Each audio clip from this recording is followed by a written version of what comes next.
Seja muito bem-vindo ao 2 Dedos de Teologia. No programa de hoje, Pergunte ao Pastor. Aquele momento maravilhoso em que eu respondo as suas perguntas lá no meu Instagram, quando eu abro a famosa caixinha de perguntas, onde vocês lançam a braba e eu tento dar respostas rápidas para perguntas curtas. O pastor deve deixar clara sua posição política para a igreja? Achei essa pergunta engraçada. O pastor deve deixar clara sua posição política para a igreja?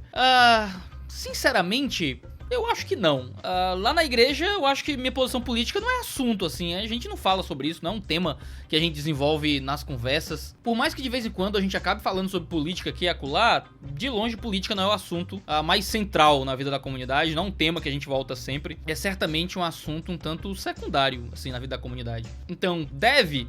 Não sei. Se for uma coisa que as pessoas perguntarem, talvez existam valores importantes para que um pastor exponha, como ser contra a violência política, ser antirrevolucionário e coisas assim, ser a favor de liberdade religiosa. Agora, discussões mais detalhadas sobre partidos políticos, direita, esquerda, no fim das contas isso importa bem menos do que o modo como ele se aproxima da escritura e a aponta à comunidade. Mas é uma pergunta intrigante. Resuma o que é o cristianismo.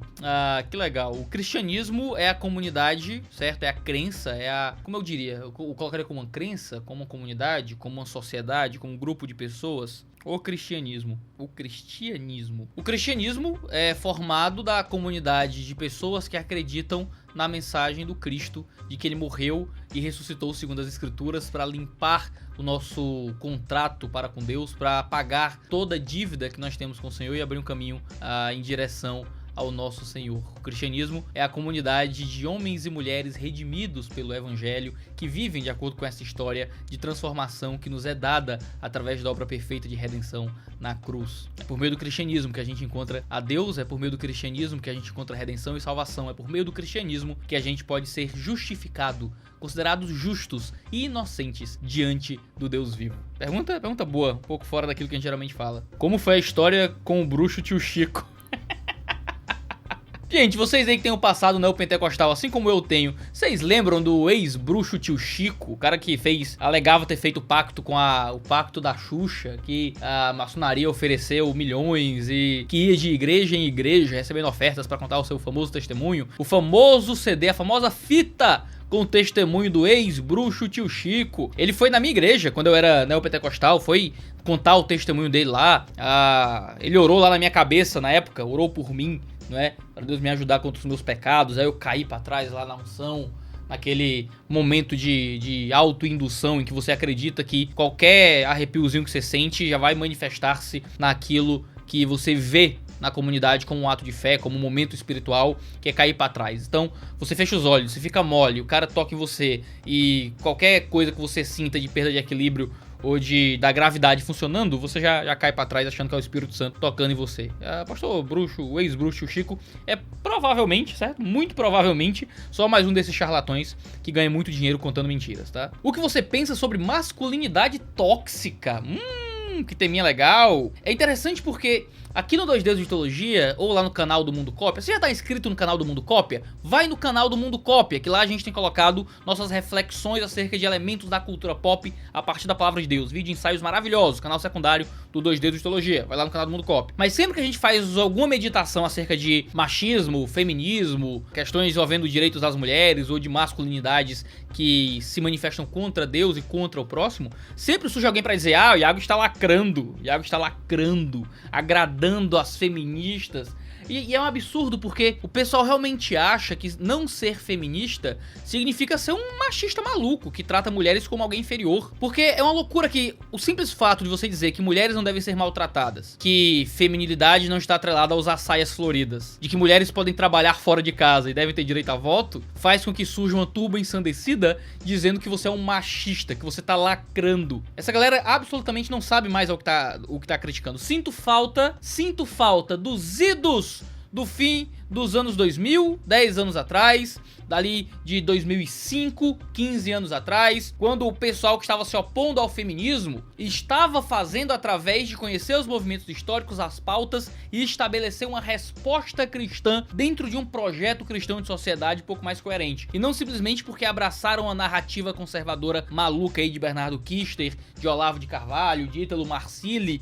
Meu Deus, Ítalo Marcilli, uma das piores desgraças que você pode se seguir em termos do que significa masculinidade. O caba que diz que bom era na Grécia Antiga, que mulher não votava porque é fácil seduzir mulher. E o que é uma loucura, porque havia amplas defesas do voto feminino naquele tempo. Triste que haja realmente pessoas que não sabem o que significa não ser feminista e acham que devem seguir uma postura de humilhação feminina, de tratar mulheres como seres inferiores, como se mulheres tivessem qualidades inferiores às dos homens e por isso mulheres não devessem ter a participação pública que homens não têm, que acham que mulheres não deveriam ser pastoras porque mulheres são menos capazes do que homens, ou são mais propensas ao engano do que os homens, ou que acham que a feminilidade bíblica não pode se manifestar em uma profissão ou em atuações normais da vida comum. A Bíblia diz que homens e mulheres receberam um mandato sociocultural em Gênesis 1 e Gênesis 2. Tanto homens como mulheres devem dominar o jardim e não só o homem. A mulher tem um papel também de serviço à sociedade. Muitas escolhem ficar em casa, cuidar de seus maridos e de seus filhos de tempo integral, o que é maravilhoso, mas muitas mulheres não podem e outras nem querem e conseguem adaptar suas vidas e cuidar de suas famílias de formas muitas vezes um tanto diferentes daquilo que é tradicional. Qual é o problema se elas conseguirem realmente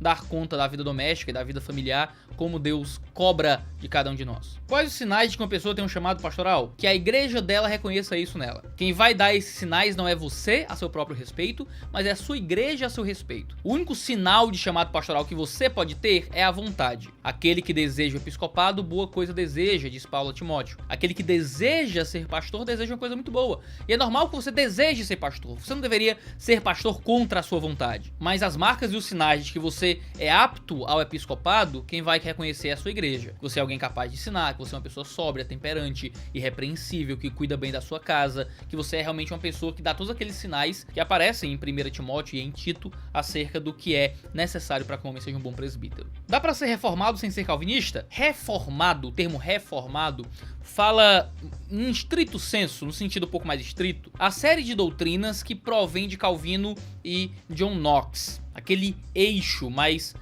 reformado, como a gente diz. Luteranos, nesse sentido, por exemplo, não são reformados. Os luteranos, constantemente no Brasil, usam o termo da reforma. Com o tempo, o termo reformado acabou se tornando um sinônimo para a soteriologia calvinista, de crer nos 5 pontos do calvinismo, naquilo que o calvinismo diz sobre a doutrina da salvação. Nesse sentido, dá para ser reformado sem ser calvinista? Não. No sentido mais lato, no sentido mais amplo de reformado possível, você tem que ser no mínimo calvinista. No sentido estrito, você vai ser muito mais do que isso. Agora, você pode estar ali na periferia da reforma, receber várias influências da reforma, sem ser necessariamente um reformado. A gente tem um podcast aqui no canal chamado Na Periferia da Reforma, em que vários reformados de sangue ruim, como eu e alguns outros, falam a respeito. É bom você ouvir lá. Por que mulher decidida e independente assusta homem? Assusta? Eu não recebi esse memorando.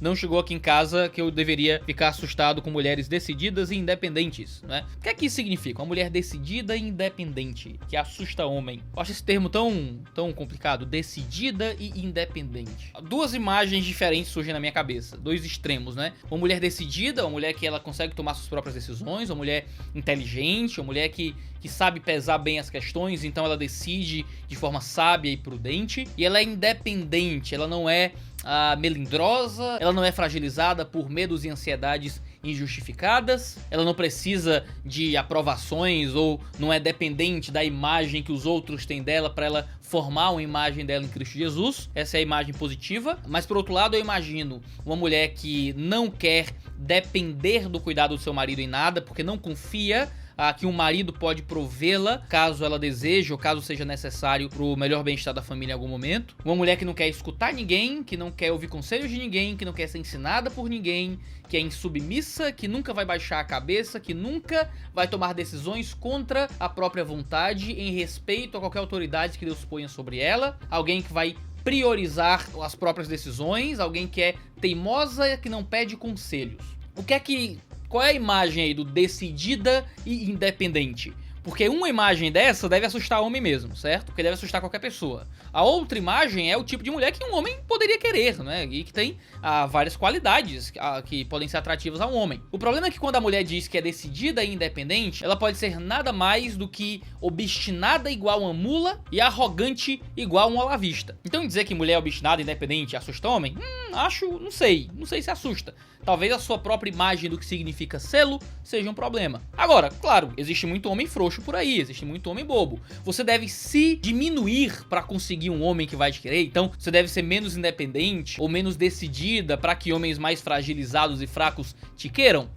Eu acho que isso é uma bobagem, você não merece um homem assustado. Agora é bom qualificar melhor quem você é, né? Quando você faz esse tipo de pergunta, eu imagino que você se veja como essa mulher independente e decidida. Então talvez haja uma postura aí de arrogância, porque se você acredita que você assusta homem por ser independente e decidida, você tá olhando pra si com olhos muito altivos e olhando pros homens de forma muito diminuta. Quem sabe a verdade seja é que muitos homens sábios entendem que não deveriam casar com mulheres teimosas e orgulhosas, que muitas vezes se consideram obstinadas e independentes por isso. Você pode ser decidida e humilde, você pode ser independente e submissa a um bom marido, desde que você qualifique esses termos da forma correta. Tenho medo de começar esse curso de grego e não conseguir pegar e entender. Forma fácil de você saber se você vai conseguir pegar ou não, certo? A gente dá 15 dias no nosso curso de grego, no Simplificando o Grego Bíblico, de garantia. Você entra no curso, você compra o curso, você tem 15 dias pra testar, e se você achar que não deu certo, seu dinheiro de volta. É isso que a gente acredita. A gente preparou o curso justamente pra quem tem medo do grego, justamente pra poder fazer com que você acredite que o grego é pra você. Você pode aprender grego bíblico com esforço e com dedicação, e o Simplificando o Grego Bíblico é um curso montado pra isso. Confia na gente, vai em doisdedosdeteologia.com/grego e você tem 15 dias pra testar, ou a gente devolve seu dinheiro se você não sentir que consegue aprender grego, tá bom? Obrigado por recomendar a leitura de Cosmovisão, mudou minha vida. Leiam livros de Cosmovisão, ajuda muito. Pastor, a doação de órgãos após a morte cerebral é pecado? Nossa. Gente, não, isso aqui é muito interessante, porque tem uma segunda pergunta em cima dessa, que eu vou pedir pro Tuller colocar aí também, como se fosse uma pergunta que eu tô lendo. Eu não tô lendo não, eu fingi que tô lendo, certo? Cremar o corpo depois de morrer é pecado? Porque mandam muito esse tipo de pergunta pra mim também, sobre o que é que você faz com o seu corpo depois que você morre. E a realidade é que o nosso corpo ele vai se decompor. Por mais que o nosso corpo vá ser novamente ressuscitado, então a partir do nosso corpo antigo, um novo corpo nos será dado, é o que nós lemos, por exemplo, em 1 Coríntios capítulo 15, ou em 2 Coríntios no fim do capítulo 4 e no começo do capítulo 5, o corpo vai se decompor. Bichos, certo? Vermes o comerão. Se existir um uso melhor que podemos dar a este corpo, através de doar os órgãos e usar algo da nossa morte para fornecer vida a outras pessoas, isso é maravilhoso. É um ato de caridade, um ato de amor cristão. Se nós vamos ser cremados depois, como parte do ritual de se livrar ali dos restos mortais, qual é o problema? A gente veio do pó e ao pó a gente volta. Se a gente vai voltar a pó por um processo lento de decomposição ou esse processo ser acelerado para nos tornarmos cinzas, que diferença faz? No fim das contas, Deus não condena nada de cada uma dessas escolhas. Você pode cremar o seu corpo ou só enterrar, você pode doar tudo. Por favor, se você puder, doe seus órgãos, se cadastre como doador de órgãos, que certamente é uma coisa boa que você faz para salvar a vida de outras pessoas, tá bom? Pergunte ao pastor dessa semana. É isso, a gente tem vídeo toda terça e quinta-feira aqui no Dois Dedos de Teologia, sempre às 10 horas da manhã, que é o horário da família cristã brasileira de Jesus e da igreja. Valeu, negada, e tchau, tchau. Só love, só love, só love, só love, só love, só love, só love, só love. Eu não quero nem saber.